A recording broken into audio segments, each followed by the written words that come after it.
welcome to our channel. We're Marianne and Gord, two hopeless adventurers from Northern Ontario.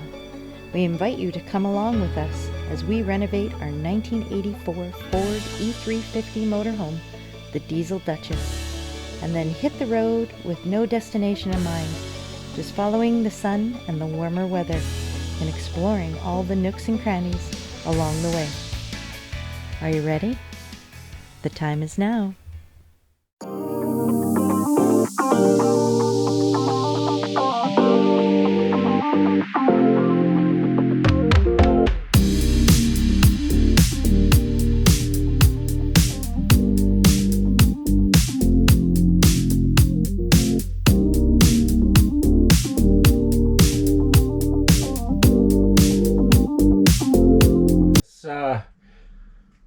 Pine that I'm putting up here, white pine. There used to be up here in this area a cabinet which had the switches for the main lights in the down the middle here, and also the exterior light were switched on the end of that cabinet. So you had all these wires that came out that were inside that cabinet. I'm going to minimize those a little bit. Then when I put this pine up, I'm going to groove the back of it so I can get these wires run down. I tried to pry the wall to run them behind, but that wasn't happening. It's pretty stuck there. It's all glued and stapled and stuff. So I'm going to run a groove underneath this white pine, and then get these switches mounted in a normal switch location down there, because I always kind of found them in a weird place. So they'll be in a not so weird place now, hopefully. So we got all the pieces cut now for this wall. All the angled cuts around the window that took time. I got all the pieces, little piece for the middle there, and these are the two angles around the window. And then two short ones that go up there, and then one skinny one that goes down there. Then I got a few trim pieces that go up the side here and one across the top. And my light switch is going to go down here where I made this hole, and then I'm just cleaning up the wires up here. Let's see if I can get this out of here without wrecking anything. Then I just ran the router from where those wires come out of the wall down, and I'll just tuck them in the back of this board here. I think Marianne can do a little sanding on those and put some stain on it tomorrow, and we can nail them up.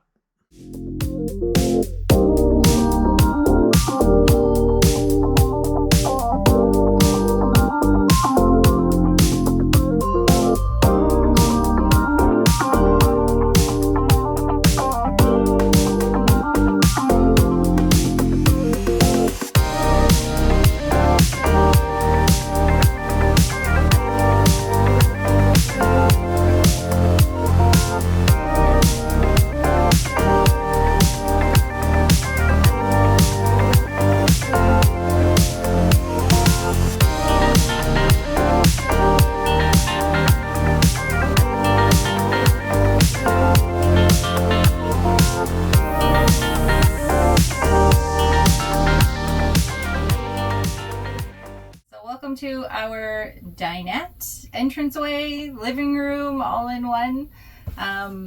This little section got pretty much a full makeover. We started by painting the entire interior, so the ceilings, the walls. We did painted out all the cabinetry, gave it a little bit of a distressed look, and then we added a bunch of this white pine that Gord had actually milled between 15 to 20 years ago, and it had been just sort of sitting in one of our sheds for a very long time. And we came across it, decided to plane it down, sand it, and add it as a bit of a feature throughout the front part of the motorhome. So as you can see, we did all around the storage, upper storage here, and in and around our door. This section here originally had a swivel chair down here, as well as an upper cabinet.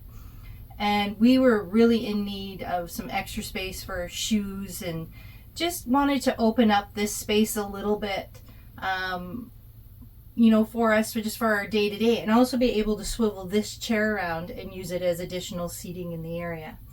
So we removed the cabinet in the chair, built a little shoe rack with a live edge top on it from a local mill in our hometown, and then painted out all of the dinette seats, recovered the original seats cushions that were here, and then rebuilt our dining table. So this wood again is some of the white pine. I designed this one up just in Photoshop, created a big pattern from it, and then Gord and I cut it up, put it together, and we're new to woodworking. It's not really something that we do much. And so I didn't realize that when you leave wood filler out like this and not sand it off completely, it actually gives it an age distressed look. So it was a mistake that we're really happy with the results.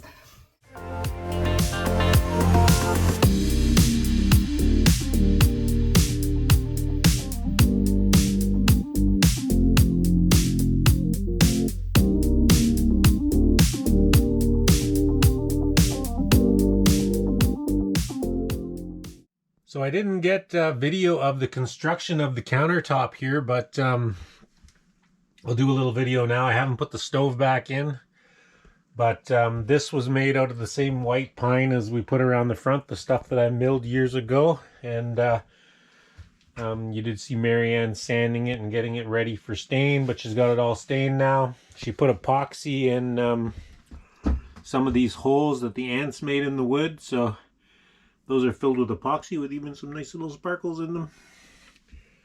We got a new sink, new tap, but I added this water jug so we can get fresh drinking water when we're on the road. We don't have any fancy filter systems or anything, but hopefully we can buy good water in jugs. I had an extra 12-volt RV pump, so I wire that in on the power that feeds the regular pump, so it's run by the same switch. I did add another switch here though that we can disable it if we want to. If we're running with no water in our jug, this pump won't run, but it just runs on pressure now and the other pump's turned on just like the other pump does. And it's on its own tap. Alright, stove is in place and propane's hooked back up. Got a little bit of soapy water there. You want to always make sure that you don't have any propane leaks. And I think that's it for the kitchen area now, other than attaching that charcuterie board somehow and a little bit of cleanup. Welcome to the kitchen. So the kitchen also got a huge makeover in here. So again, in this section, painted out all of the cabinets, gave it a little bit of a distressed look. And the walls, I re-wallpapered the walls. In the cabinet up here actually has what it used to look like once upon a time. And we painted out the range hood, which was originally silver, I believe. Painted that out. And then we removed the countertop. So the countertop was actually in really good shape, but we had like a double sink that was, I think, 6 inches deep. They were really, really shallow. And they ran this way, which made it really difficult to do any dishes. You had no countertop whatsoever. So we ripped it out and we built new countertop out of the same white pine that we used on the walls, and then repositioned our sink and got a really nice sink. I think this one is 10 inches deep, I think, something like that. And so put a new sink in. We did position it back a little bit, just so that it would give us a little bit of countertop. We put in some new taps, and we also put in some drinking water.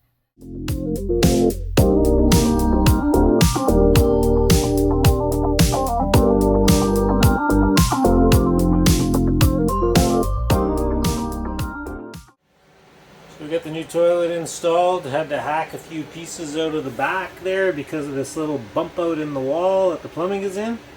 But yeah, cut a little bit of the back off of that and you can't really see it, or you can't see it. So the new toilet's in, that's good. It's a little taller than the old one, and the old one had a cracked where the water valve was, so we didn't want that to become an issue. It wasn't leaking, but took care of that while we're in renovation mode.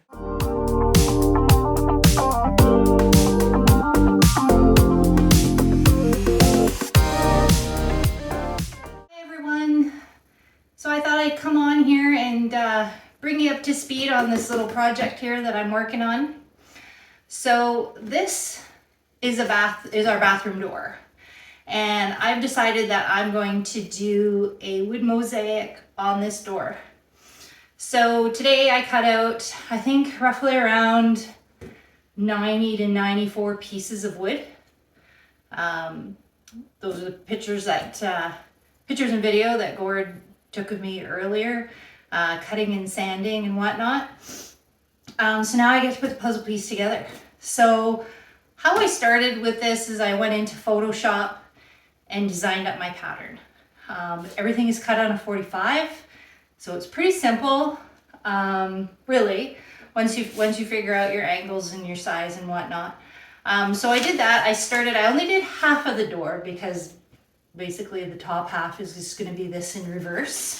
So as you can see, this is pattern. This is the bottom half. So, all going well, this will fit into the inside panel of this door. So I will be laying out all of these little pieces and then making sure everything fits, giving everything a final sand if I need to. There might be some pieces that overhang on the edge that I'm going to have to trim, but I'm going to dry fit everything first. And then after that, once I know everything's going to fit, I will then go through and determine which pieces are going to be what color, do all the staining. Then I'll come back, dry fit everything again, and then attach everything with probably PL glue. I'm thinking either that or maybe like a Gorilla Glue.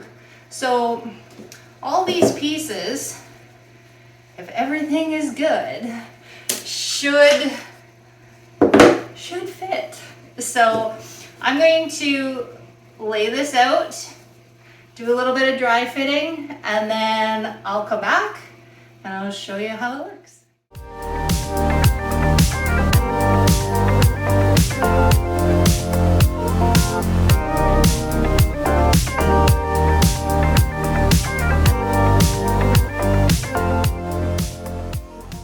Bathroom. So our bathroom door was just the big brown slab door, which I decided needed something a little bit more. So I went into Photoshop and I designed this up. It's very similar just to a quilt pattern, and then got some 1/4-inch plywood, cut it into strips, stained it and placed it, glued it on, and for my first attempt I'm pretty happy with how it turned out. Come on into the bathroom.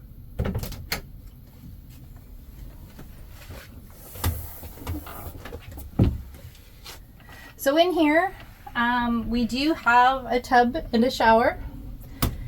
And this wall here, this back wall, the side wall, this wall over here was all wallpapered.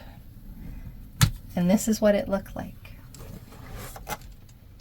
Silver.